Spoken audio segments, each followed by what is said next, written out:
JSC Beats Beatmaker. A El Mencho lo enterraron en Jalisco dentro de un auto dorado con música de banda y bajo un cerco de fuerzas federales. Esa imagen ya está circulando como si fuera un trofeo o un mito.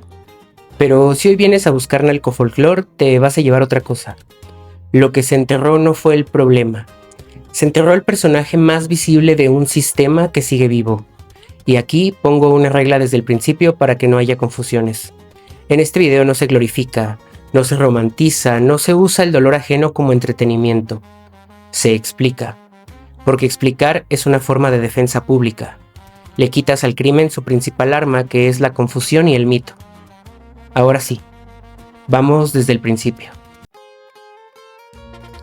Rubén Oseguera Cervantes nació en 1966 en Aguililla, Michoacán. Una región donde la historia no se cuenta solo con fechas, sino con ausencias. Ausencia de Estado eficaz, ausencia de economía legal suficiente, ausencia de seguridad cotidiana.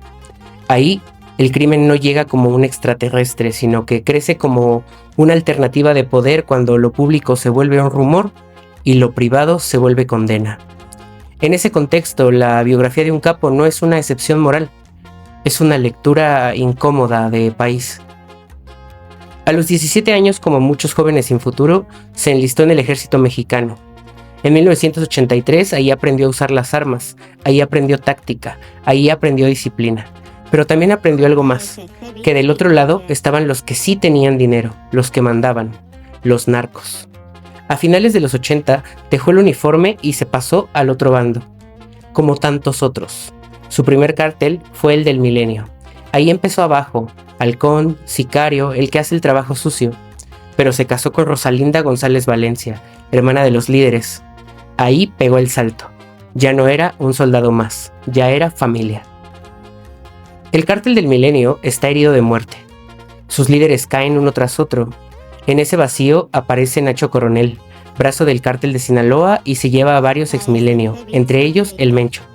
Pero la movida más cabrona fue otra. Para enfrentar a Sinaloa, los restos del Milenio se aliaron con los Zetas. De esa unión, restos de Milenio más estructura de los Zetas, nació en 2010 el cártel de Jalisco Nueva Generación. El nombre sonaba moderno, como de empresa, pero adentro era pura sangre. Nacho Coronel cayó ese mismo año y el Mencho, que había sido su brazo derecho, tomó el control. Nadie le regaló nada. Se lo ganó o se lo tomó. Cuando el Mencho tomó el mando, el cártel de Jalisco Nueva Generación era un cártel regional. Fuerte en Jalisco, pero nada más. 10 años después era una transnacional. Operaba en 29 de los 32 estados, tenía presencia en 40 países. ¿Cómo? Primero, alianzas y traiciones. Aprendieron de los Zetas la importancia del control territorial.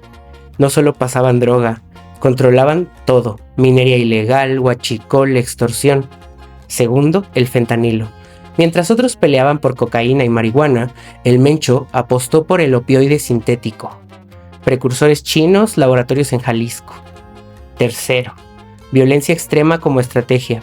El cártel de Jalisco Nueva Generación no negociaba, aniquilaba. Esa fama le permitió expandirse sin resistencia.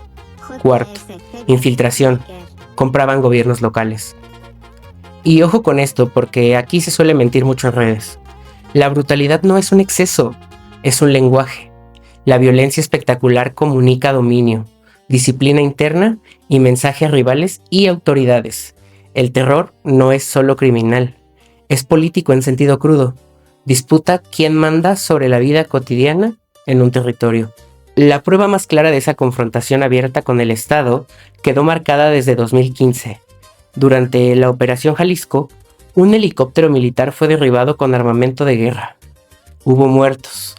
Ese episodio mostró capacidad de fuego y decisión de confrontar.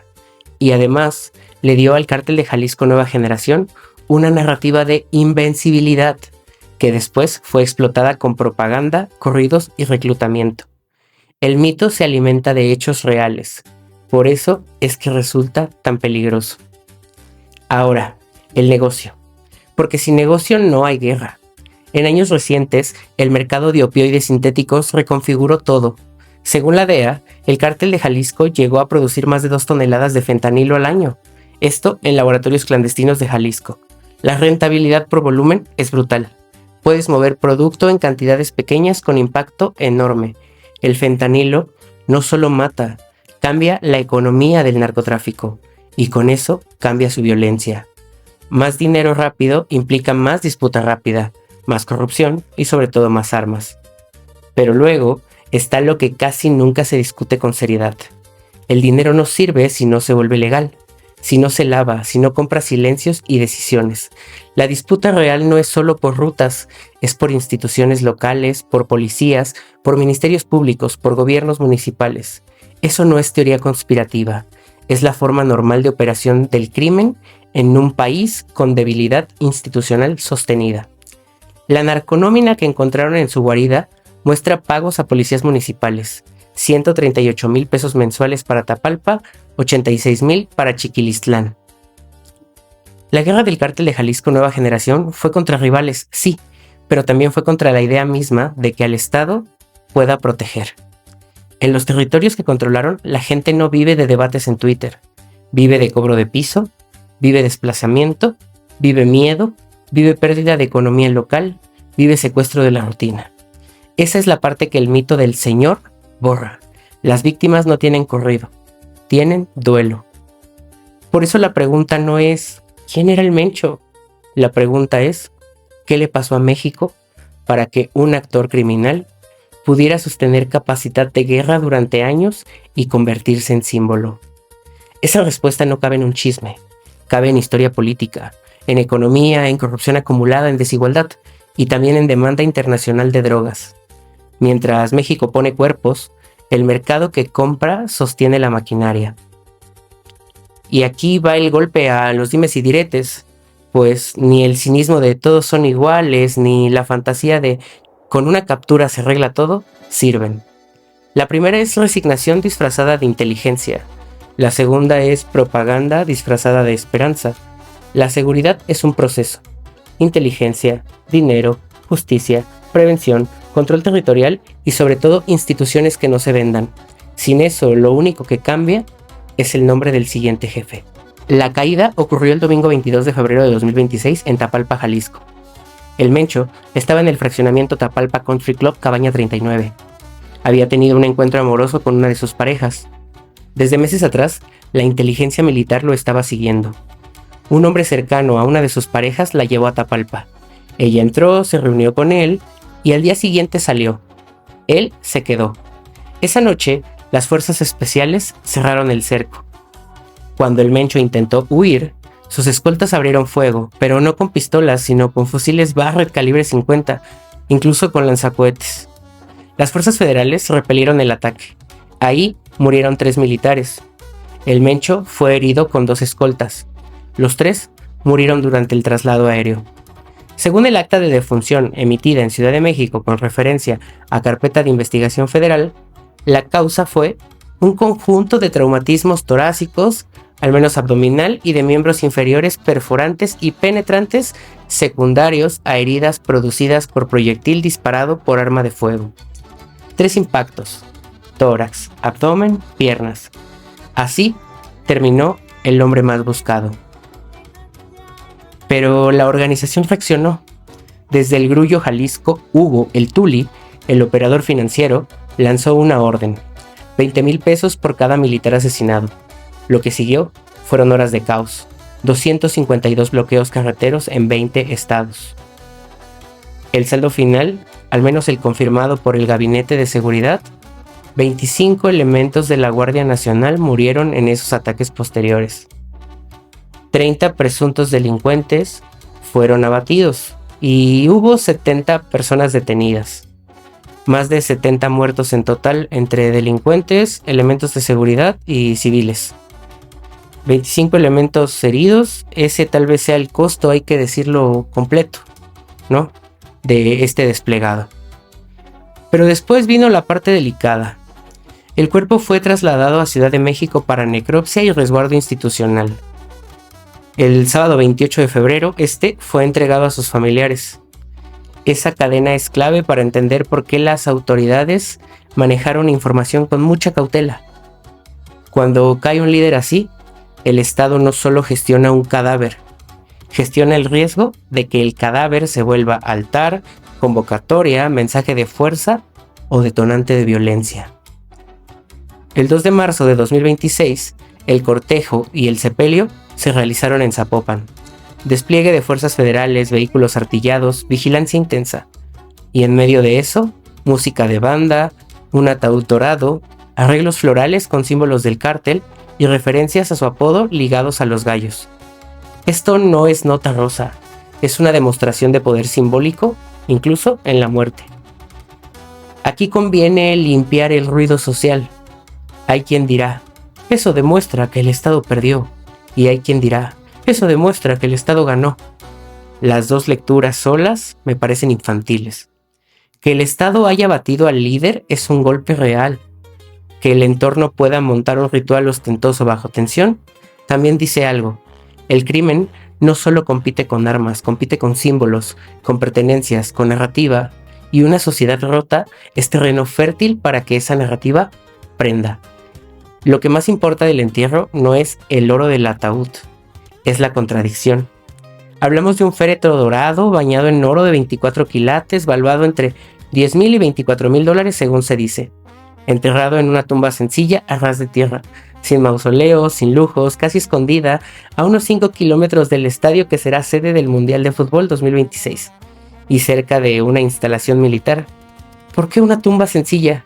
Quizá para no llamar la atención, quizá para que no se convierta en santuario, quizá porque la familia sabe que un mausoleo sería profanado, o quizá porque al final la tierra no distingue entre féretros dorados y cajas de pino.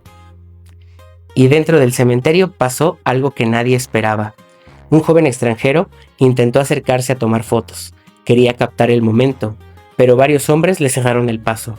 Lo golpearon, lo despojaron de sus pertenencias, lo sacaron del cementerio con el rostro ensangrentado. El joven salió tambaleándose y se sentó cerca de los elementos de la Guardia Nacional, que custodiaban el lugar. Los guardias nacionales no hicieron nada ni se inmutaron. Esa imagen también es parte de la historia. El Estado presente pero ausente, la autoridad que cuida el perímetro pero no siempre protege al ciudadano. Qué complicado. Pero ahora viene la pregunta de $15 millones. ¿Y ahora qué? ¿Por qué el Mencho cayó pero el cártel de Jalisco no? Esto quiere decir la DEA ya tiene nuevos nombres en su lista. Juan Carlos Valencia González, el 03, hijastro del Mencho, por el que ya ofrece $5 millones en recompensas. También está Audias Flores Silva, el jardinero, su mano derecha. $5 millones también. El relevo ya está en marcha y como en toda sucesión viene lo más peligroso, la guerra interna. Los que quieran tomar el control van a disputarse el territorio, y esa disputa, como siempre, va a dejar sangre.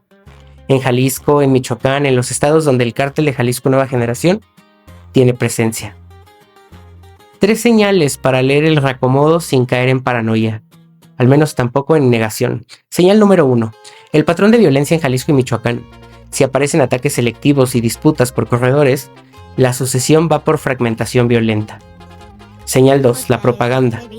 Cuando el poder cambia, cambia el relato. Van a empezar a empujar nombres nuevos en corridos, en narcomantas, en redes. Y señal 3. La línea de detenciones y procesos. Si el Estado empieza a detener mandos medios y operadores financieros, es señal de estrategia integral y no solo de golpe mediático. Vigilen esas 3 cosas. Ahí se lee lo que se viene. Hablemos del Salmo, el Salmo 91. En su guarida junto a tazas con café a medio tomar encontraron un Salmo 91 escrito a mano. El que habita al abrigo del Altísimo morará bajo la sombra del Omnipotente. El hombre que construyó un imperio con metanfetamina, que sembró terror en 29 estados, que extendió sus tentáculos a 40 países, rezando. Y no es para burlarse, es para entender. El criminal también es humano. También tiene miedo. También busca algo más grande cuando las balas silban cerca. Pero sobre todo, el criminal también cree que Dios está de su lado. Y esa es la trampa más peligrosa, la que convierte la violencia en misión, la que hace que un sicario mate y luego rece el rosario. En la cabaña, junto al Salmo, encontraron imágenes de la Virgen de Guadalupe, de Jesús, de María y de José. La misma Virgen que está en las iglesias de los pueblos que el Mencho destruyó. Hablamos de la misma fe, pero en distinto bando. Y en esos pueblos, en Aguililla, en Michoacán, en Jalisco, hay jóvenes que hoy ven el féretro dorado y piensan, ese tuvo dinero, ese tuvo poder, ese tuvo respeto. No piensan en los 25 guardias nacionales que cayeron, no piensan en las familias, no piensan en los 20,000 pesos por cabeza, piensan en el mito. Y sin embargo es lo triste. Mientras haya jóvenes para quienes un convoy armado represente mayor futuro que un salón de clases, la ecuación seguirá produciendo reemplazos. Esta taza podría ser de cualquier lugar, podría ser la de un militar en su cuartel, la de un periodista desvelado, la de una madre esperando noticias, la de un joven en Aguililla preguntándose qué será de su vida. En la cabaña del Mencho, las tazas quedaron con café a medio tomar. La vida cotidiana interrumpida por las balas, y junto a ellas un salmo. La fe interrumpida por la violencia. Afuera, en el resto del país, también hay tazas con café a medio tomar. Vidas cotidianas que la violencia interrumpe todos los días. Y aquí viene lo que algunos no van a querer escuchar. Este video no toma bandos. Este es un video que exige al gobierno que nos gobierna el día de hoy, que es el mío, el que yo voté, el que yo quiero, el que deseo que le vaya bien, que no se duerma en sus laureles. Porque si solo celebramos y no transformamos, si solo mostramos el féretro dorado y no investigamos a los policías que recibían 138,000 pesos mensuales del cartel, si solo capturamos sucesores y no desmantelamos la estructura financiera, entonces esto será un capítulo más. Uno bien ejecutado, pero un capítulo al fin.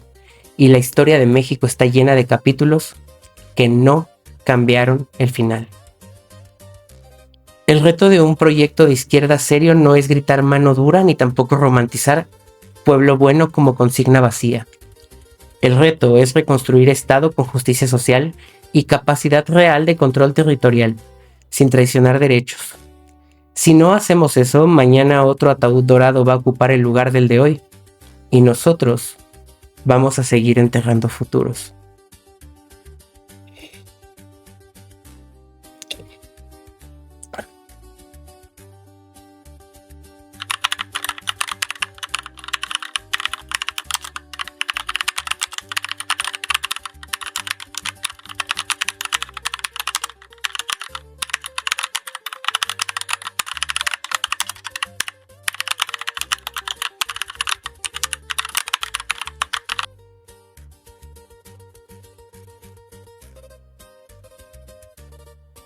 Saludos a todos y nos vemos en la siguiente. Mi nombre es Brando Novo.